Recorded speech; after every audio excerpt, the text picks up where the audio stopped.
Uh,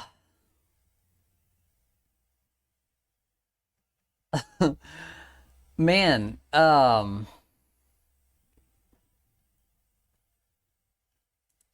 don't even know where we are on the interviews, the podium interviews. So I'm just gonna jump in. I hope that I hope that everything is good. But hi, hello. That was that was surely an event. It was so weird because it was like such an incredible result, I guess. But like how we got there was just I don't even know. I don't even know. Like just it was less exciting than I thought it should be. Does that make sense? Like I remember the last mutter we had. I remember Dean Wilson leading, Malcolm running second for like ever and ever and ever, and Barsha won. It was at A1 2019 maybe. It might have been 2020. I can't quite remember. But that's the last one that I remember. And this one was cool, but it wasn't that cool. You know what I mean? But it's good to see everybody. Michael Treese, Jeff Young, Rich Cochran, Drew Jones, Zaphod, Two Stroke Rippin, Jose, DMB, everybody that is already up from chatting before the line. Well, I appreciate you joining me here. It's going to be a short one tonight. I have a long day tomorrow, spending time with a bunch of ricers, souped up Hondas, souped up. They're crappy. They're all going to be crappy. So yeah, I was really excited. I was really excited for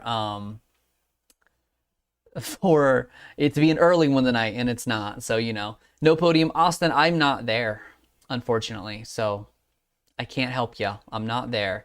Just want to say I literally called Bam Bam. Drew, that's rad. Congrats. I mean, it was coming, right? It was coming sooner or later.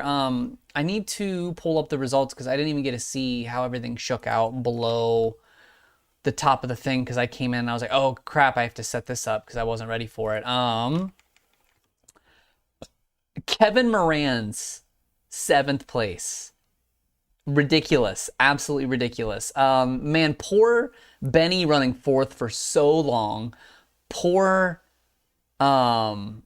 Cade running top 10 for so long. Freddie Norton running, what, seventh for so long. And it sucks that none of them were able to pull it off except for Kevin Moran's. Kevin freaking Moran, seventh overall, 16 points. And this might not seem like a lot to you guys, but let me just tell you what 16 points means to somebody like Kevin Moran's. So there is a lesser known championship everybody is playing for here, and it is to make the top 20 in points because there is a significant bonus. I don't know what the bonus is this year, but last year it was over $10,000. So if you get 20th, it was more than 10 grand. If you get 21st, you get $0. And there was a huge deal between like 4 or 5 privateers to make that cut, and Cade was the only one that missed. Cade was the guy that ended up 21st. So Moran's picking up 16 points right here, leapfrogs him over Harlan, separates him from Noren, Starling, Cartwright, and now he's only 6 points away from passing Justin Cooper, who won't race anymore, which means that his stock's going to just keep going up. So that's so freaking rad, man. So good for Kevin Moran's. Like looking back down, Justin Hill ended up with a ninth, which is great because he was down early, man.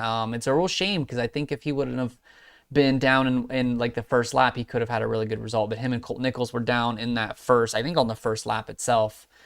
Freddie ended up 11th. Top 10 for Dean, shocker. Sugar Shane McElrath 6th. Did anybody have Shane as a top 6 guy? Anybody have Shane as a mud guy? Not quite me.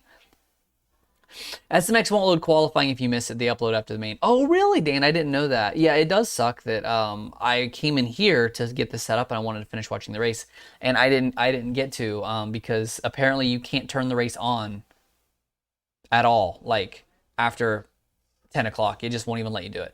Cacti, I also did Shane last minute. Qualifying didn't inspire me, and so that's what it was. Hand was up there. Hand was running up there for a while. And then I think Mitch tweeted that he wrecked multiple times, like right in a row, like wrecked, went down that section, wrecked pretty hard again. So ridiculous. But yeah, let's talk about the elephant in the room. There's two. First one, Barsha's move on Sexton. All is fair play. I just said when that happened, Barsha better win this race, because if Barsha takes Sexton out of the championship and then he somehow himself throws it away, that was going to be a bad look, but he got it done. It is what it is. I didn't think the move was dirty. I think the problem is too many people get hung up on clean versus dirty, and that's not how it works. The reason we look at Barcia under the microscope that we do is because he himself literally sets us up for it. When he says, I'm a new guy, I've been clean, I've been riding clean, then he can't then do the move. Does that make sense? Does that make sense? If he didn't say anything at all, like Tomac makes that move and we're all like, yeah, whatever. Webb makes that move, yeah, whatever. If Sexton makes that move on somebody else, but it's because Barcia tries to pretend like he's a really good wrestling heel and I love him. If I have any former fellow wrestling marks in chat, but I love that Barcia is the kind of guy to rub the guy's eyes on barbed wire, and then when the ref notices it, go, I don't know what happened. I don't know what happened, and I love that for him. But but he can't be mad that we rib him on it. Does that make sense? But Tomac, good night. How? Literally how? I think, is that what builds a champion? Is that it? Is this the Eli, the great Eli, the all-time great Eli that we feel like he is? Because despite literally everything going wrong, Eli extends his point leads. He gains 5 points on Webb, 4 points on Sexton. I think Sexton is now, he's not mathematically eliminated, but I mean, like, he's 23 down now.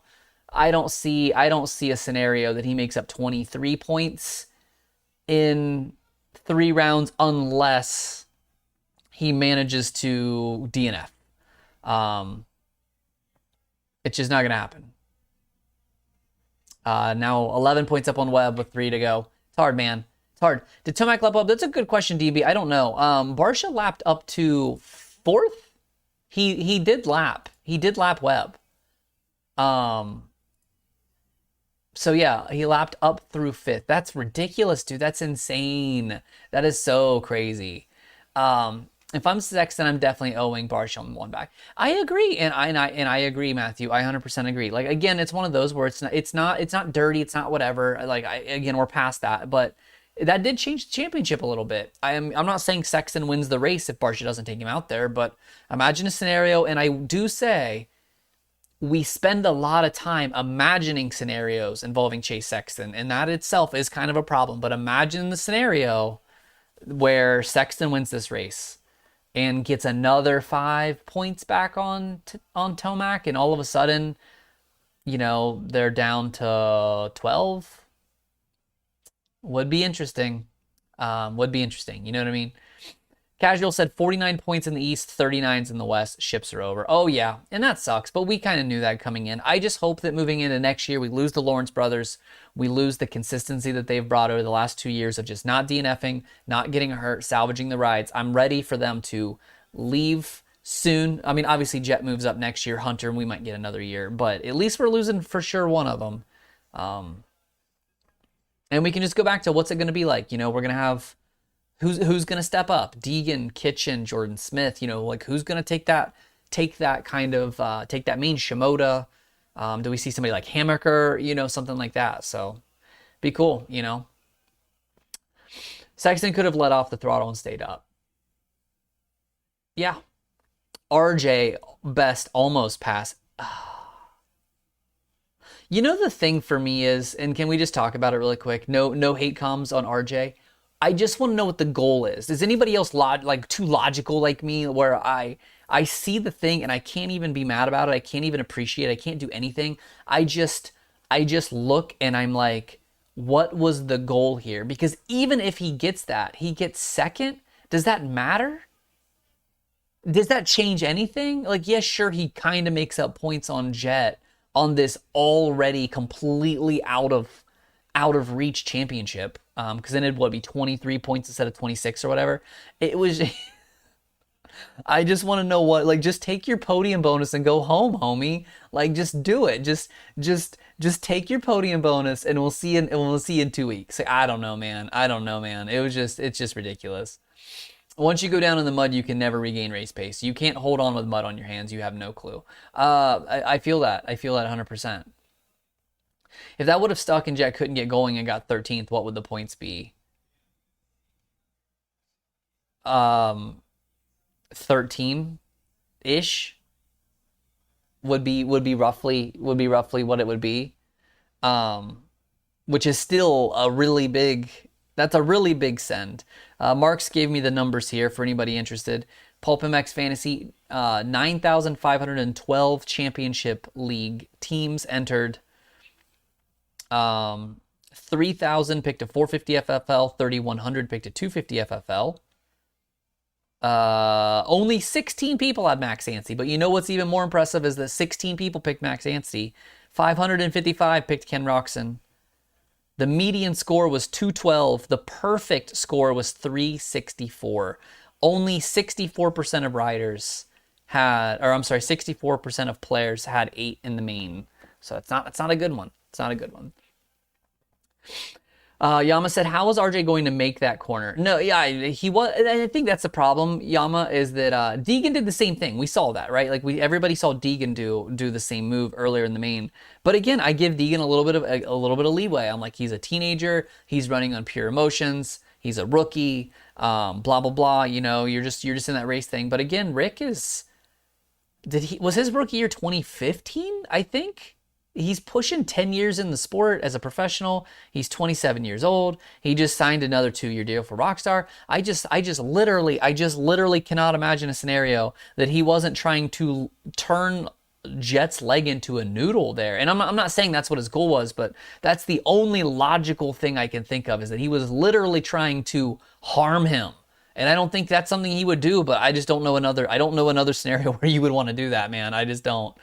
Hey, 2 new winners, brand new winners on the season, and 1 brand new winner of his career.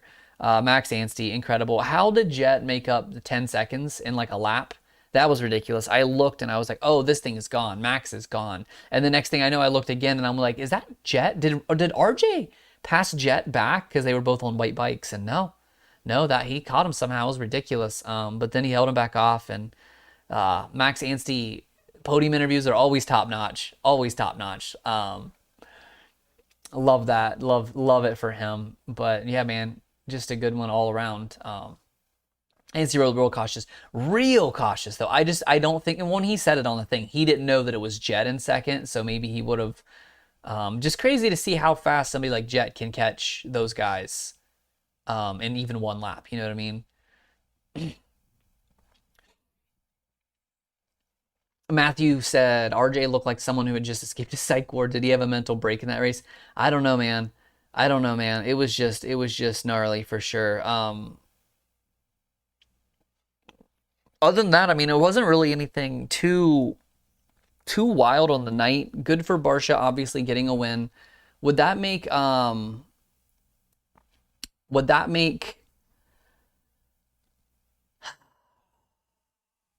Is that 4 years in a row that Barsha didn't win last year, did he? He didn't win a race. He won 3 years in a row because he won A1, well, H1 the 1 year, but he won the opener 3 years in a row, but he didn't win last year, I don't think. So I was gonna say, was that 5 years in a row, but that was not it, no. Lapping up to 5th. Yeah, see, yeah, 5th is crazy, man. All the arguments this week about Hunter being a better rider are just silly. I don't think you can really make an argument. I don't know. Like I don't know if I could say which one is the better rider or anything like that. We'll find out when we find out. Why isn't Webb winning? DMB, I just don't think that's his style, if we're being honest. I know that sounds a really dumb thing to say, like winning isn't his style, but he's doing the Dungey route. And it's worked for him. It's worked for him a lot. He has been there to let other people take themselves out, but I just don't know. He's never come up against somebody like 2023 Eli Tomac, where he gets good starts, he makes smart decisions, he doesn't race above his head, and he doesn't fade. Like, he just has literally. I'm not gonna go as far as somebody said on Twitter on my tweet about Cooper Webb and said, you know, he's lucked into his championships. Like, I'm not going to go that far, but he was fortunate, almost like a camper in a video game. Like, he waits for them to come to him. He waits for the prey. He is not a hunter. He waits for prey, and there's just no prey this year. He's racing against other hunters, you know, not Lawrence hunters, hunters. Um, Midwest said Webb isn't as fast as he has to really get lucky. And lucky's, I don't think lucky is fair. That's not fair. I think that you can say he gets fortunate. You know, like obviously the one where Dean got in front of Roxon and slowed him down. He was fortunate that happened, but I don't think that's luck because he still had to be fast enough to get himself in that position. Does that make sense? Like Webb is fortunate that these things happen, but he still has to put himself in the position to capitalize on them, if that makes sense. Also, somebody asked me about Jordan Smith. Yeah, he is. I don't think it's pen to paper, but he is with Star next year. That is a thing that is happening. Deegan was going for Hunter's Wheel, and possibly. And again, Zaphod, like, I guess that was the only chance that he thought to keep the title alive. But I don't know. I think that if Deegan was doing it, then RJ was doing it, and I don't think really either of them were doing it. So I don't really think so. You know what I mean? Cowie is dropping Anderson. Racing for the Sun, it's not officially out, but the rumor mill has said that Anderson will not be back with Cowie. They are searching for other options. Dan asked how long until Deegan is steady top 3 in 250s overall. Next year. I think next year.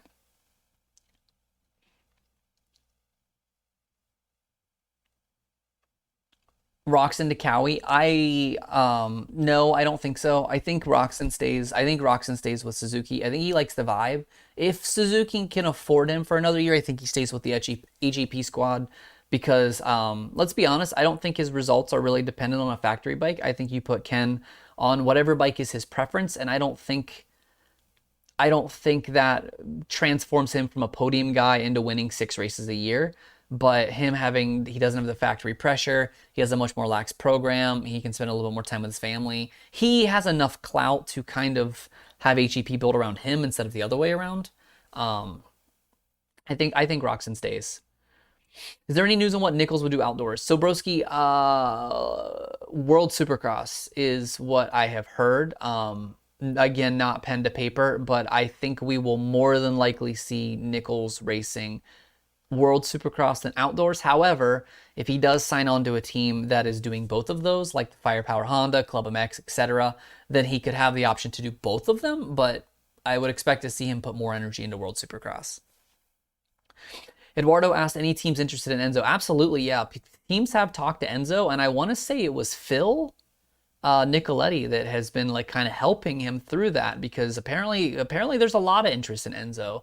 But similarly to what I just said, like with Nichols, Enzo is racing World Supercross for PulpMX for the summer. He's not racing outdoors. A lot of the factory teams are wanting a guy that's going to do indoor and outdoor. So that might be a little bit of a knock against him, but I don't know.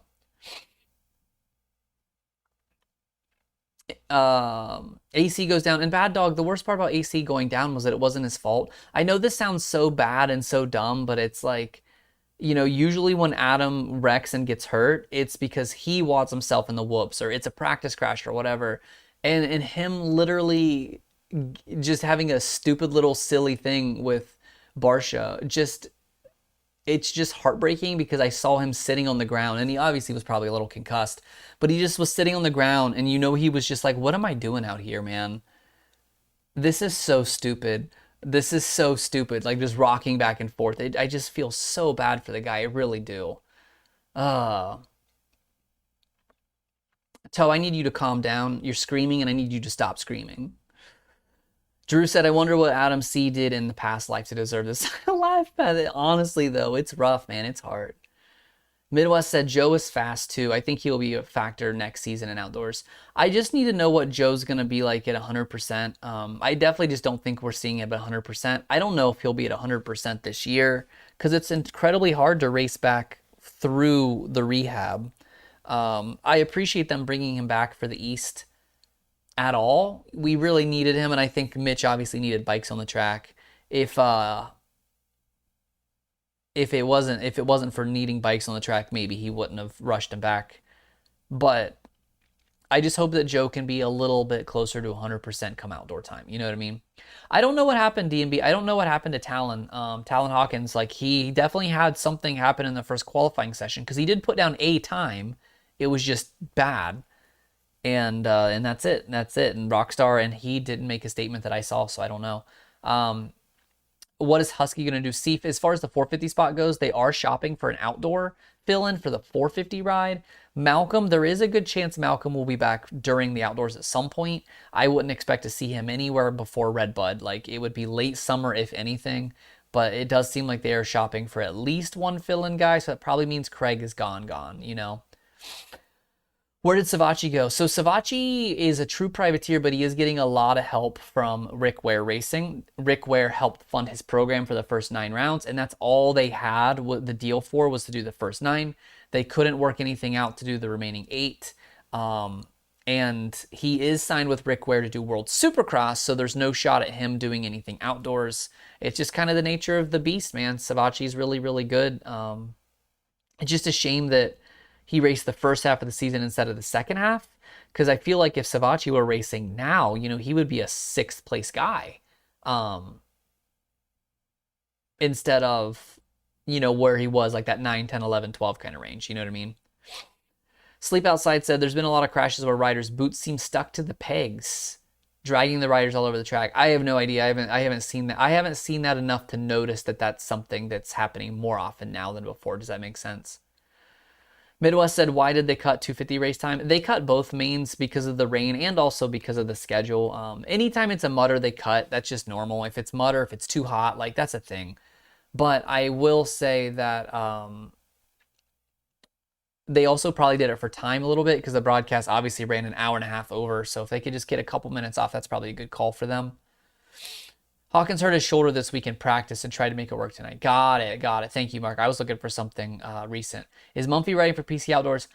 Last I heard, that was in talks but not done. Matthew, I appreciate you. Thank you so much.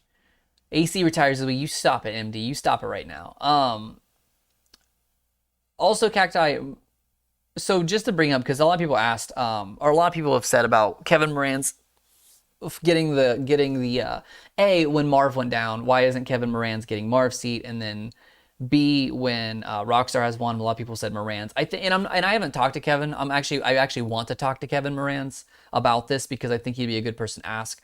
But a lot of people forget that if you guys listen to the Pulp Show, when Chris Bloss was on the Pulp Show a couple weeks ago, he gets a little stipend to do the fill-in for Pro Circuit, but he's not making Malcolm money. He's not making, you know, he's not even making like cool Sealy at Honda money. Like, he's not making factory money. He's probably making less money than a second-tier team. And the problem is that for a privateer to go do a fill-in, you got to remember that they are now going to turn their back on the people that are already supporting them. They're going to have to give up any of that money. If they got an advance on any of that money, they're going to have to pay that advance back. And then, you know, they might burn a bridge with their sponsors by doing that. So it has to be a really, really, really lucrative deal for them to dump that. And if we're being honest, and I mean no disrespect to Kevin Moran's when I say this, and I don't think he would take that anyway, but do you really think that the thing hindering Kevin Moran's is the factory ride? I think we all think that the difference between a factory ride and a true privateer is like so far apart. And it's really not the bike. It's more the program and the training and things along those lines. But that's not something that you can jump on the Rockstar program tomorrow and then put up results by next weekend. You know what I mean? So I would love for those guys to get that kind of spot. But like, look what happened with Josh Faries, for example. That his rookie year, he came up, he was pretty good. Everybody's like, wow, who's this Faries kid? And then he got to fill in for Rockstar Husky at the end of the year. And he finished, like 1 or 2 spots higher than normal, but that could have also been injuries taking people out. But it's not like it elevated him to a whole nother plane of existence. That's not really that's really not what factory bikes are anymore. That's not the factory difference. It's definitely a lot more having those people around you and all of those assets at your disposal, more so than the bike is just that much better. Does that make sense? Sorry, I missed a bunch of chat messages. So if I miss yours, feel free to type it back in. But I'm gonna try to keep back up. Um, Sleep Outside said Moranz acts like he makes good money doing his social media gig and does whatever he wants. And exactly, and Sleep Outside again, like if he got a factory husky ride, he can't put people's names on his fender. That's not what they do over there. So all of those people, again, like he has to terminate that relationship kinda, and then he might never gain that back. You know what I mean? Rich said there is no way there was more money in 87 than now, even inflation adjusted. You'd be surprised, Rich. You'd be surprised. For this is different, but for example, for flat track, because I was into flat track as a kid, that's what I raced so much of. So I know that one a little bit more intimately. You know, when Camel cigarettes and the beer and everything was in it, they would pay $10,000 for the dash for cash, which was literally like just one, like four guys would do 3 laps around the thing before the main even happened, would make 10 grand. Main events don't even make that now. Like, it was dumb. It was so dumb. Yeah, Parker and Cardays, Payne knows. Payne knows. So dumb. Like, the money back then was incredible. It was so stupid. And we'll probably never have that again. You know what I mean? 1989 Brock Glover makes more money than Bam tonight. Now I will say, the contracts for the big guys like Tomac, yeah, Tomac is probably making more money than a lot of those people outside of your like Jeremy McGrath, Stews, etc. like that. But that's because he has, I mean, the Lawrence is a great example. They have ambassador deals. They're probably making buku bucks, but that's different because I think we're talking more the on track thing. You know what I mean? With Anstey winning, I wonder who was the last non-factory guy. Yeah, Baggett in the 450s for sure, Cacti. That was definitely that. 250s, so that's a great question. I wouldn't even know because I thought I was waiting for Blair to come up with that because he said we're gonna look into it, and then he just never did, and I was really bummed into it, you know. Do the East-West races affect the points for the 250 race? They do, Paul. Yeah. So as far, you know, Max Anstey got 26, Jet got 23, whatever. And Jordan Smith, you know, did really bad, and that just furthered him further down the East standings. So it was a bummer. Wasn't Brayton Daytona? Yeah, but I think Baggett was after that. Nick Way was worse. Oh man, Nick on the factory Suzuki. That's fair. And that's fair. And then it could just be a thing of the bikes don't gel with you too. You know what I mean? Eli said, thoughts on Piazza and the bike revving. I knew this was going to come up, Eli, and curse you in advance. I don't really have an opinion, and I don't really have an opinion that anybody's going to like anyway. A lot of people were upset that I didn't talk about it. I had people mad that I didn't put it in the injury update video. He's not injured. It was an injury update video. There's a lot, and somebody was like, he's not there, and you're not talking about it. Mitchell Oldenburg wasn't there. Anthony Rodriguez wasn't there. Cole Seeley wasn't there. Like, a lot of guys didn't race this weekend. And I didn't talk about them. So anyway, I think we can all agree that private businesses can refuse services to anybody that they want. And I think we can all agree that if an authority figure makes a judgment, that your best bet is to follow their rules and then talk about it later. From personal experience, I've had this in 2 things. One was my other gig that I've been doing for a decade is we go to car shows, we set up, we sell stuff, and we did it one year with no questions asked. The next year we set up and they asked us to take it down. We were never said, it was never expressed to us that we were not allowed to do that. There was no rule that said we were not allowed to do that, but we were allowed to do it one year, and the next year we set up all of our stuff. We did sales for a little while, and then literally the ownership came over and said, hey, you guys need to tear down. You're not allowed to sell here. And it sucked because in my mind, I'm like, I'm losing thousands of dollars. You know what I mean? Like, I'm losing thousands of dollars by you not letting me set up here, but I kept my cool. I didn't put anybody on blast. I just kind of like, all right, we'll cut our losses. I was very frustrated, but the next year we worked out, and then we started paying to set up a booth. We paid our own money into that business to be allowed to sell the products there. So from a because it's happened to me standpoint, I just think Bobby handled it in a terrible way. And yeah, I mean, did Feld flex a little bit by banning him? Yeah, they did. Maybe they did. But I don't know what else. I don't even know what else you expected them to do, I guess. Does that make sense? So I didn't have a big spicy take on it. So I didn't feel like it was worthy of a video. Those videos already exist. I've seen them. I've been tagged in them. It's not for me. So I hope that was a little bit what you want, if that makes sense. Dylan Schwartz pulling through in the LCQ. God, man, I'm not gonna lie, I was rooting against him because I didn't pick him in fantasy, but I know a lot of people did. I was rooting against him, but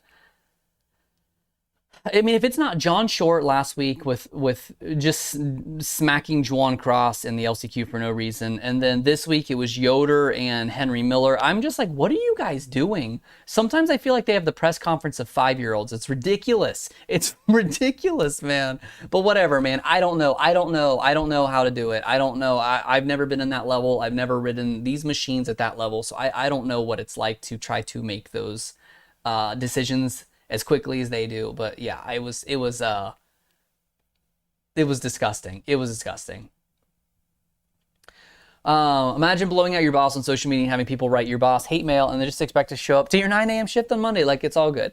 Yeah, Matthew, and that's really kind of my thing is, and I will say like the media, the mainstream media, I guess, as I'm now part of, like it's definitely the thing. That's why you'd be like, oh, why isn't anybody covering it? We just don't know what to say.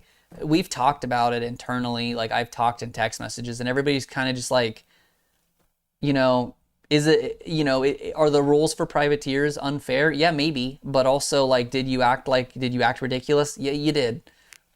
You're both wrong. Maybe you're both wrong. Best case scenario, you're both wrong. You know what I mean? How they promote those donuts. Sleep outside because they literally pay to have those donuts promoted. That's what I'm saying. Like when I go tomorrow to my car show to sell goods, I literally give the promoters money to do that. That I pay them money to sell. And that maybe the price is a ton of money to do that. Maybe the reason that only the big factory guys like the donuts, and then obviously you can buy an Eli Tomac shirt or a Ken Roxon shirt. Maybe it's because it's so much money that the average person is like, I'm not paying you $20,000 or whatever amount it may be. But that doesn't matter. Like that doesn't change the fact that if you want to play, you gotta pay. So they gotta pay.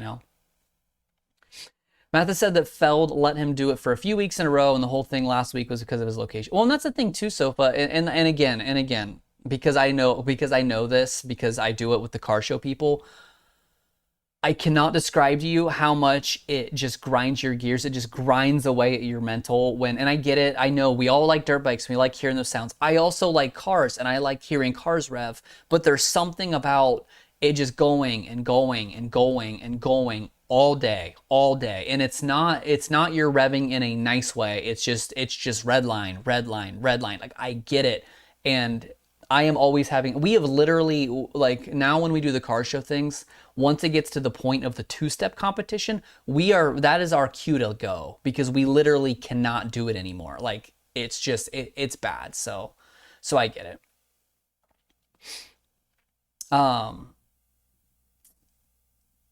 When will Feld start paying riders an appropriate amount? I mean, Dan, they're paying them better now than ever. If we're just being honest, and I don't know anything about Feld's financials or whatever, but the sport has always been propped up by having humongous sponsors like Camel, the beer companies, 1-800-COLLECT, those things like that. And as much as this sucks to say, advertising with naming rights or putting your logo on the corner of the screen or what have you is just not as viable anymore as it used to be. With influencers, with targeted marketing, with ads that are listening to you on your phone all the time, it's the amount of money, like having the billboard that is Monster Energy Supercross, that billboard is getting cheaper and cheaper and cheaper, and it's getting harder and harder. And I'm like, is Feld making billions of dollars? Yeah, maybe. But it's capitalism. If they made $1 billion this year, they want to make $1 billion and one next year and $1 billion and two the year after. Like, if the line doesn't go up, they start cutting things. So They pay them $5 a main. That's not true, Richard. You're completely lying. 100% lying. I believe last place gets over 2 grand. I don't know the exact number, but I know that it's over 2. Can't believe people at a racetrack would complain about noise, because that is why so many racetracks get closed. Well, you gotta remember, the average person just doesn't want to listen to it all the time. You know what I mean? Feld wants to make money. I know, isn't that ridiculous, Rich? I can't believe that capitalistic companies want to make money under a capitalistic system. It's ridiculous. I don't know, tell us, but from what I've heard, the press conferences are going to be recorded. They're not going to be live. Why make them pay an entry fee? Eric, because it keeps every Tom, Dick, and Harry from showing up and trying to race. It's just a make me, I don't know. It's like having a rehoming pet, excuse me, a rehoming fee on a pet. You don't actually want to make any money on the pet, but maybe you charge $50 for the when you're trying to adopt your pet out, because you want to make sure it's not going to go to somebody that's going to eat it or whatever. You charge some amount of money up front, even though they're going to get the money back, because it keeps the people that don't belong there from doing it. That's really it. Don't you have to be licensed? You do, but I could be licensed to do it and then be 9 seconds slower than the second fastest guy. Chris Kiefer is licensed. Do you really want somebody that hasn't raced in 20 years to just show up and give it a go? It's just one of those things of, you want to try to make it a little bit of a hurdle to make people be like, they are only going to actually show up if they think they're going to make the top 40 cut, essentially, is what it is. Moran's just talking on Gypsy Tales, and I think it's 22. I was going to say 22 Sofa, because I have it somewhere, but I didn't want to say it and be wrong, so I was just like, I know it's over 2. You know what I mean? Ask the internet what they get from a particular place in the race. I do know that those are not fully on the bandwagon. Privateers are paid less. Steven Sexton ended up 4th, I believe. I don't remember where I have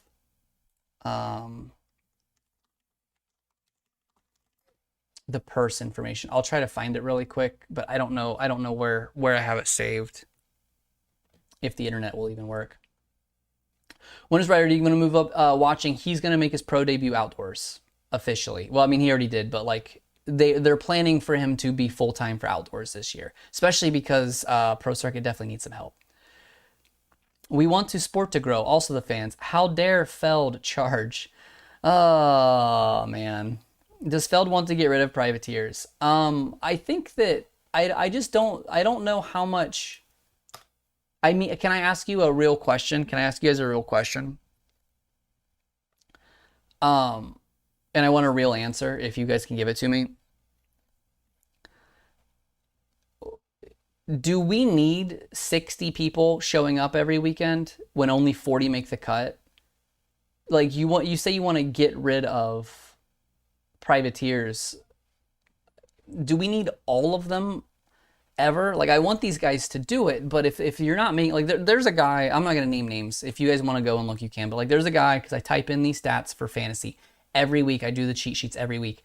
There are literally guys that are dead last in qualifying, and they show up every week, and I love that for them. Like, I love that. They just love the sport. They like riding their dirt bike. They want the challenge. Whatever it may be. I love that for them.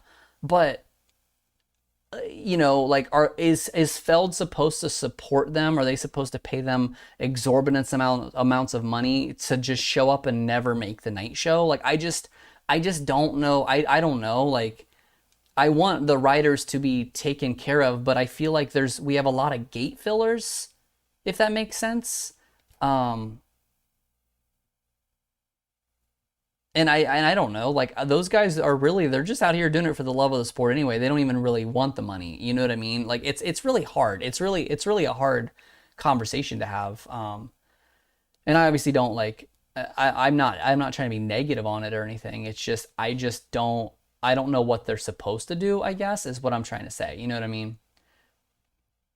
No, James, there is no live press conference today because of the schedule. So you did not hear that. Top 20 deserves a proper amount. Yeah, I agree with you. I agree 100%. What is the proper amount? That's the question, Rich. If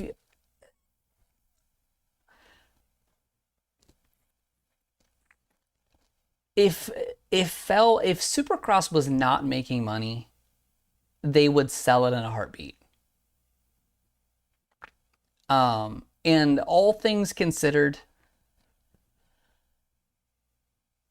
it's a pretty good show right now. I think if you guys have been to the races, they are investing into it. That's nice to see. You know, the SMX championship, them merging together, they're raising the purses. The broadcast is getting better. We're having more live content. The social media accounts are getting run better.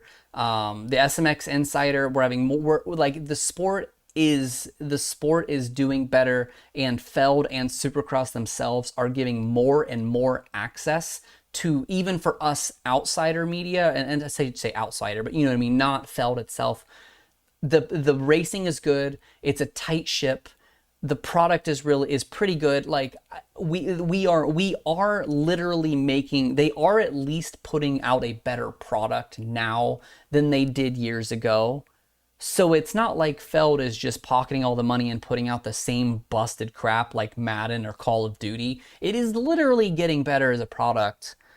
But it's just also one of those things where, like, as soon as that thing dips into the red a little bit, Feld will sell it to somebody else, and I don't want it to go to somebody that is gonna just wring out every dollar they can without putting back into it. At least Feld is reinvesting in it.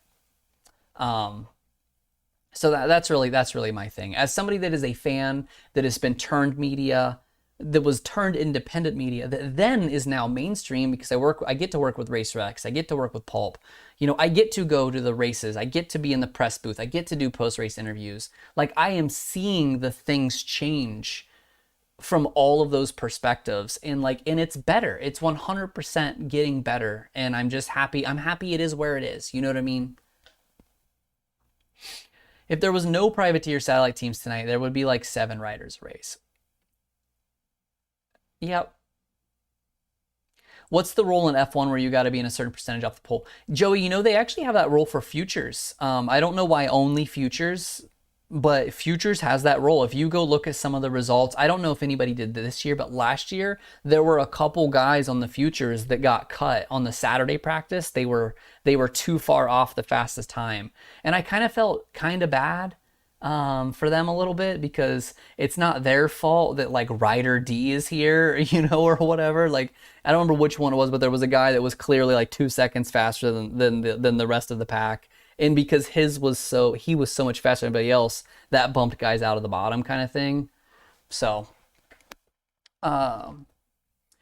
Michael said, who gives interviews more, factory guys or privateers? That's a hard question to answer, because it's more about availability, I think, Michael.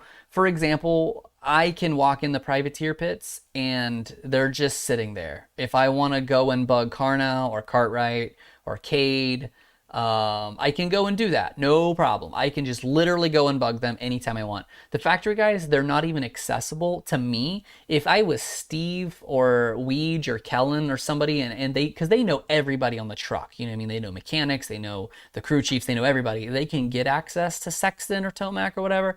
I cannot. But that's just because they are not in a big open area sitting outside. Does that make sense? But I do have a relationship with like PulpMX, and I do have a good communication with Mike Bonacci, one of their managers. So I can literally just text Mike and say, hey, can I talk to Phil? Can I talk to Enzo? And I can get that.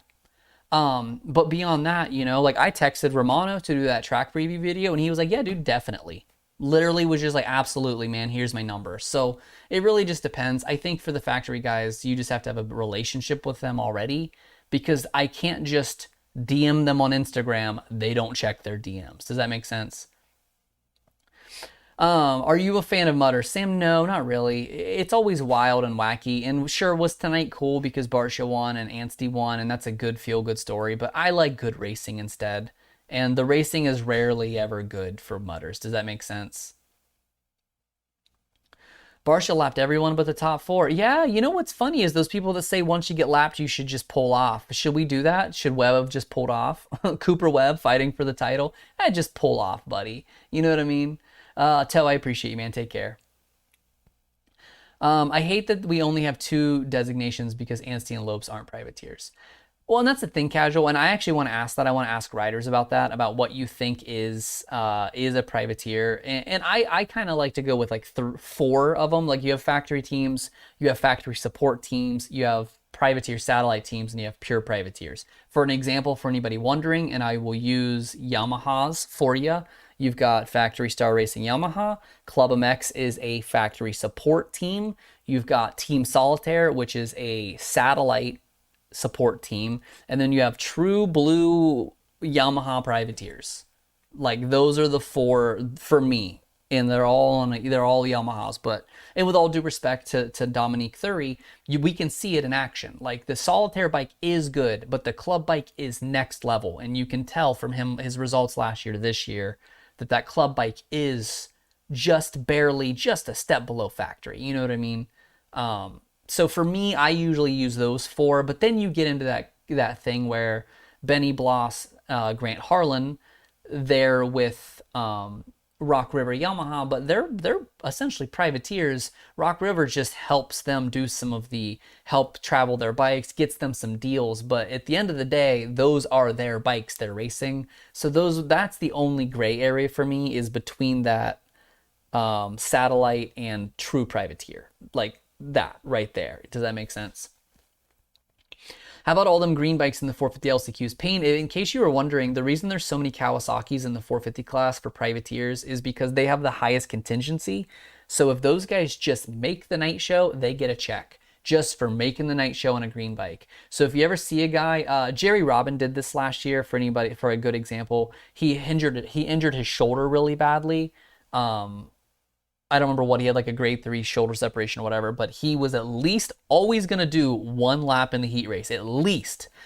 Because to get your contingency, you have to complete at least 1 lap. You have to register as, like on the results, as not a DNS or DNF, I think is what it was. Like as long as you do at least 1 lap, then kind of like how F1 has that same kind of rule of, I don't remember what it's called in F1, But anyway, so Kawasaki pays the most. So if you got paid just $500 more every race to race a Kawasaki over a Honda, would you do it? Because I would. I know I would. I remember growing up around traders racing and hearing the difference between factory and factory support. Right, because like Rocky Mountain KTM was a factory supported team, but then AEO KTM is more like that club Team Solitaire kind of thing.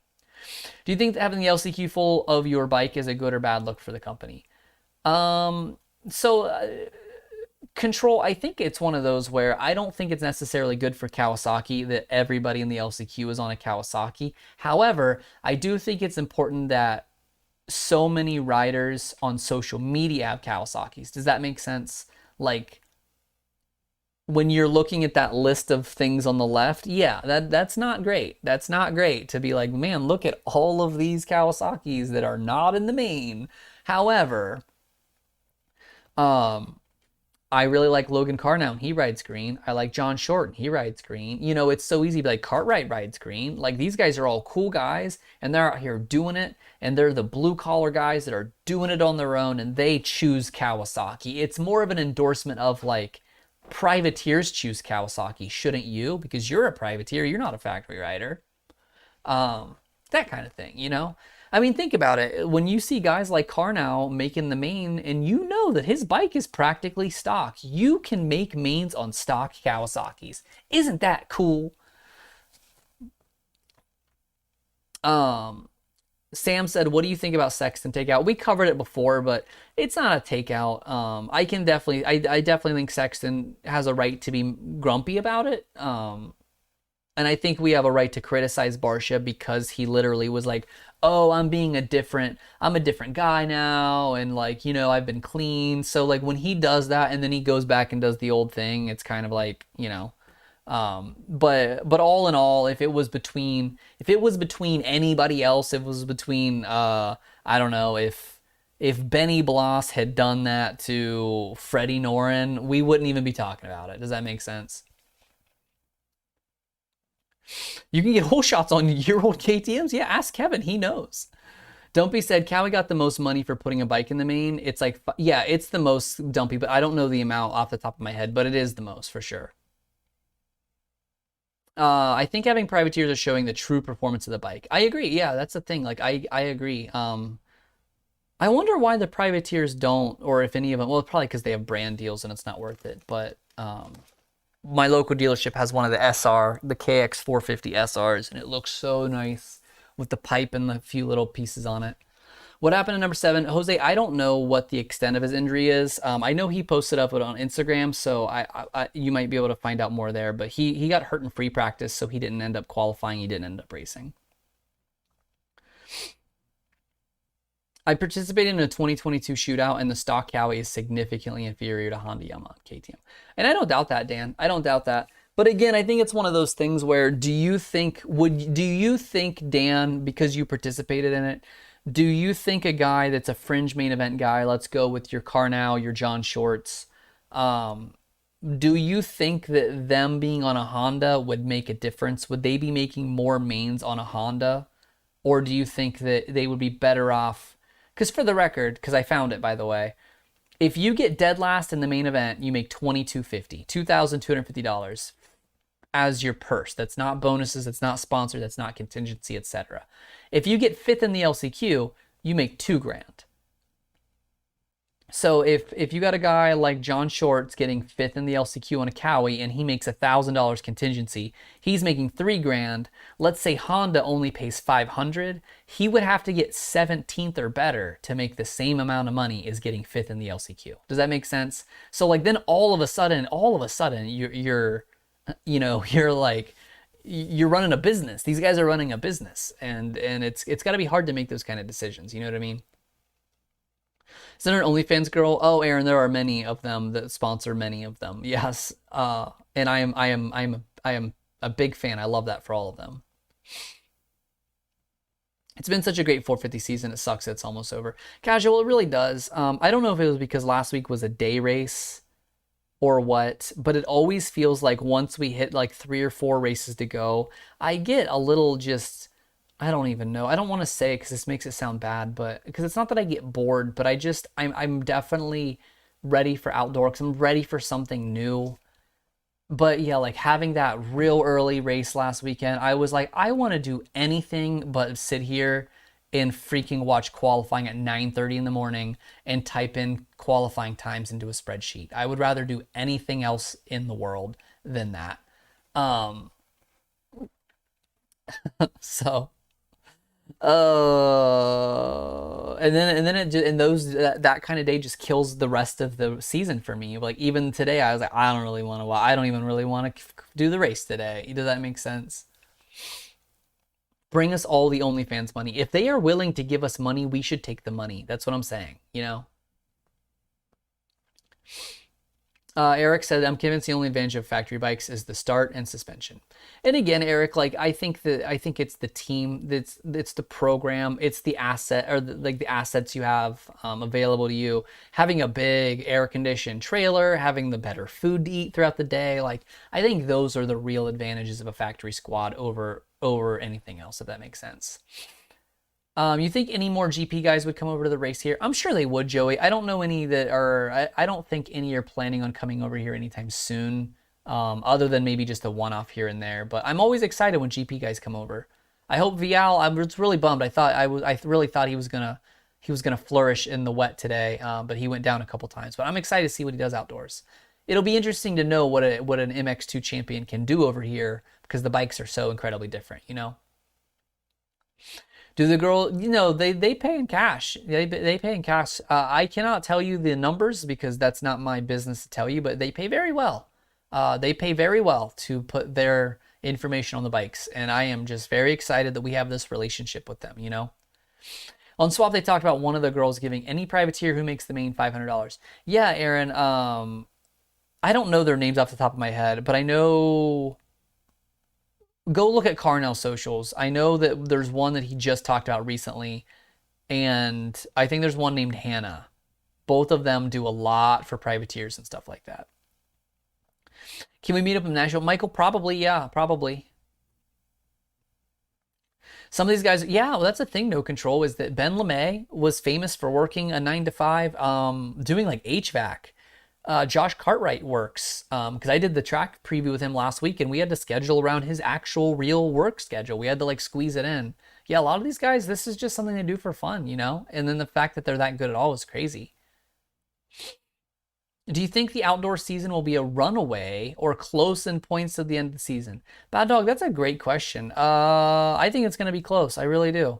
If we have Ferrandis healthy, Tomac back, and Sexton hungry, I think it's going to be a really good shootout. And that's just those three guys. And there's a slew of other guys that could really get into the mix. So I think it's going to be a good battle. I really do. I thought Vial would have been good at Daytona, Atlanta, and in the mud. Yeah, well, and I hate it, Michael, because he wrecked in the Supercross type sections, you know.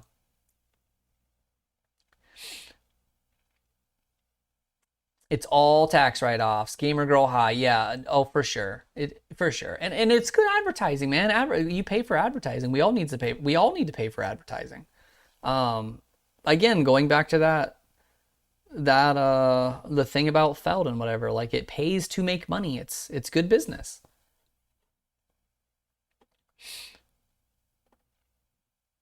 Um, just got to hear someone ask about press conference. Sizzle, apparently they're recording it. I don't know 100% because I've been live this whole time, but apparently they're not doing it live. They're going to do it all at once and then just upload it when it's done. That's all that I can pass along to you. Cacti said, missed the first few minutes of the 250 main. Did anything happen off the start? Not really, no. I don't think so. Anstie got the whole shot, led the whole race. Jet and Hunter were 5th or 6th off the start. I don't think there were any big moments early in the race, no. You think they're gonna protest Max and take Mike part again? Cody, maybe. If it wasn't a mutter, maybe, but nah, with it being a mutter, I don't think it matters. So much. I know, Michael, I'm about to wrap it up. Actually, it's after midnight, and I have to be up and at the spot in less hours than I'd like to admit, and I'm not having fun about it. I just don't know where Jet finds the pace. Joey, I'm just gonna be like, I don't want to say that I want Jet to just come out and immediately contend for the 450 title. Like, I don't really want to say that necessarily, but God, imagine if he just comes out and he is just blistering fast. Remember that AC almost won his rookie championship. It's not that ridiculous. Even me, who is a pretty big AC fan, completely forgot just how close AC was to winning that title. Like, ridiculous, man. So it wouldn't be that out of the question to think that Jet could maybe do it. So I'm really excited. I just hope he stays out of trouble. He can stay on two wheels. I'm not concerned about his pace.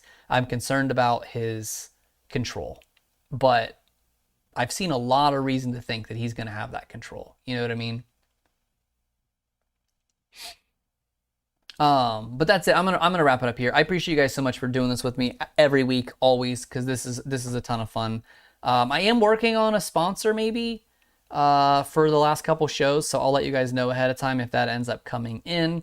But yeah, hopefully I'll get that. If not, no biggie. If you guys want to support it in any way or whatever, I have a Patreon. You can find information down below. Blah blah blah blah blah. I'm not gonna beg for it. Like the video if you want, subscribe if you haven't. All of that stuff. It's whatever. I just appreciate you guys showing up when you can. But I will see you guys next week. I will be in Nashville, so if you're in Nashville, let me know.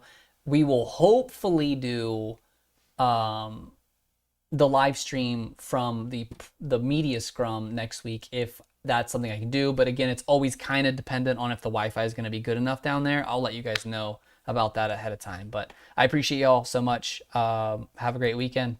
Be good people. Later, y'all.